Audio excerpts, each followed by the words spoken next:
Let's switch gears a little bit and talk about privacy now. And it's with great pleasure that I invite to the stage Giulio Pizzini, lead developer of AlgoPlonk, building zero-knowledge circuit verification on Algorand. Thank you, Giulio. Welcome.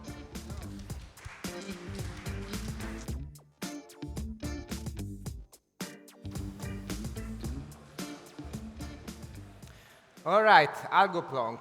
What the hell is AlgoPlonk? Zero knowledge proofs on Algorand. Wow, that's a mouthful. So you might ask, okay, what are zero knowledge proofs? So this is a very pragmatic definition that abstracts away all the math. And basically, at its core, it all starts with a computation. So you define a public computation, an algorithm. You define the inputs that go to the computation. You define what operations you will do on these inputs. And then the output can be true or false. The proof can be a success or can fail. Now, the crucial aspect is that the inputs that are going to be defined can be defined as either public or private. And we will see that in a moment. But let's say that you have defined that public computation. Then what can you do? Then a prover can take this public definition and supply inputs, public inputs and private inputs, and generate a proof. If the proof is successful, then the prover can publish the proof and the public inputs, but keep the private inputs confidential. At this point, any verifier can take that proof, can take the public inputs, and can convince themselves that the proof is indeed valid, even if they don't see the private inputs. So I know it sounds all a bit esoteric, so let's see a practical example to make it a bit easier. So let's imagine a very simple use case. Let's imagine that you distribute to some users a secret, and you would like that these users can identify them on the blockchain, and then maybe if they do that, you can add their address to a whitelist. So traditionally, what you would do, the user would actually submit the secret, you would hash the secret, and you would compare that to the public hash of the secret. But you cannot do that on a blockchain, of course, because if the user submits the secret to the blockchain, then everybody can see it. So how do you do that with a zero-knowledge circuit? So here you have an example of the actual circuit that we would use. And it's quite a simple circuit. You have two inputs. You have a public input, which is the address of the user that you want to add to the whitelist. And you have a private input, which is, of course, the secret. In this circuit, you'll see we do no computation on the public input. We only need to bind it to the proof. So if an observer sees the proof, cannot replay it by swapping in its own address. Now, the private input, of course, is the secret. And then the circuit, what does? The circuit takes the secret, it hashes it, it compares to the public hash, which is embedded inside the circuit. It's a public circuit, it's a public hash, and then just checks for equality. If they are the same, then the proof is successful. The on-chain contract that is running this verification is happy. We'll add the users to the whitelist, and here you go. You have done that, and you keep confidentiality of an input. OK, this sounds nice, but OK, how do you do that in practice? How can you do that, something like that on Algorand? And I'm glad you asked, because this is what AlgoPlonk is for. So AlgoPlonk enables you to take zero-knowledge verification on Algorand by enabling this workflow. So 5 steps. The first step, of course, is that you need to define your zero-knowledge circuit. You need to define this public algorithm that you want the provers to run. And the way AlgoPlonk does it is by integrating with a library, which is called NARC, which is maintained by Consensus, which is open source, of course. And you can use the Go programming language to define a circuit. And we'll see an example in a moment. So this is step 1. Then step 2, you make a call to AlgoPlonk. And from the circuit definition, it will automatically generate for you the Python code for a smart contract verifier. This Python code can be compiled with AlgoKit in step 3. And it generates the TL code that you can then deploy to the blockchain. And voila, you have a smart contract verifier on the blockchain. Then step 4, the prover can run the proof. And then it can generate a valid proof, we hope. And then in step 5, you call, again, AlgoPlonk. And it will export that proof and the public inputs in a format that you can use as arguments to an Algorand transaction app call to submit that to the verifier that can then do the verification on chain. So sometimes a few lines of code are worth 1,000 words. So let's see how you would do the example we discussed before, adding an address to the whitelist if you know the secret in actual code. So of course, you need to define a secret, and you need to compute the public hash. Then this piece here is the actual circuit. So there are 2 components.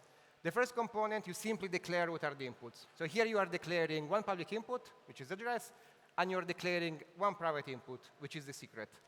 And then you just define the computation you're going to run. So here we just create an hasher, which is provided. We hash the secret.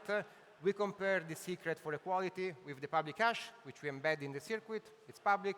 And then we basically succeed if they're the same, or we fail if we are not. So this is step one. We have declared our circuit.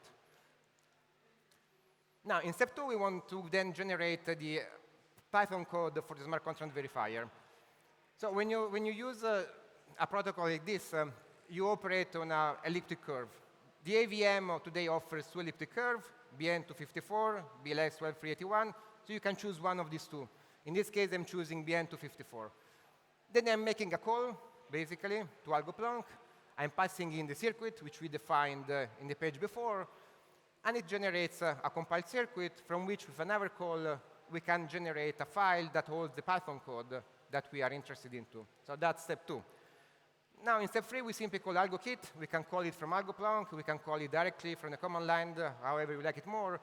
And we compile this Python code into the TL code. At this point, we have the TL code. We can deploy the smart contract verifier to the blockchain. Not showing the code here. This is standard code to deploy contracts on Algorand. Then step four, you need to generate the proof. Generating the proof is very easy. You make another call where you're simply passing in your public inputs and your private inputs. So this is what we are doing here. Of course, this the prover does on his own computer, through a front end, whatever. And once you have that, is one more call to AlgoPlonk. It will export the proof and the public inputs in a format that you will use to pass to an Algorand transaction as parameters to make an app call to the smart contract verifier. That will then verify that. So as you can see, it's surprisingly little code to use that. Of course, the difficult part is the circuit definition. So you need to learn a little bit what are the intricacies of defining a circuit in zero-knowledge world. But once you have that circuit, then basically AlgoPlonk takes care of all the mechanics. And then you can have a smart contract verifier on chain, and can then use it with other smart contracts to create an application that then triggers some actions based on the success of a proof. So to make it, let's say, a bit more interesting and to inspire you to look more into it, so this is a more complex application that you would be able to do with AlgoPlonk. So this is an application to enable private transactions on Algorand. So what would you do? You would have a user make deposits to a smart contract, and then later on, you would have the users withdraw to a different address without disclosing any link, without disclosing any link between the deposit and the withdrawal. And the nice thing is that you can make deposits and withdrawals of any amount. You can also make multiple withdrawals from a single deposit. And the way you would do that is basically by having at the core of the zero-knowledge circuit a Merkle tree that would store all the deposits in its leaves. And the deposit would basically encrypt the amount you're depositing and some secret that you will use later on to withdraw. And when you want to make withdrawals, a new address, which can be a zero-balance address, can make the transaction, can invoke a smart signature so that the smart signature is paying the transaction on its behalf. So it's a truly new account. And you basically are going to prove in zero-knowledge that the amount you're withdrawing is no more than what has been deposited, and that deposit does indeed exist in the Merkle tree. And crucially, you can do that without disclosing neither the index nor the content of the node that is in the tree. Now, an application like this is almost possible to deploy on Algorand. There is one small piece that we're missing, which is having on the IVM a hash function that is zero-knowledge friendly, so that we can implement the same hash function in the circuit and on IVM. We need to maintain the Merkle tree on-chain. And there is a PR that has been submitted to do exactly that. So finger crossed, we can soon have zero-knowledge privacy and private transactions on Algorand. That was very fast, and of course, I abstracted away a lot of technical details, but it was really to give a little bit of inspiration, and hopefully some of you will want to dig into this more. All the examples I've talked about and all the libraries are on GitHub. All the URLs are here. So it's time to build. Let's bring some zero-knowledge application on Algorand. Thank you.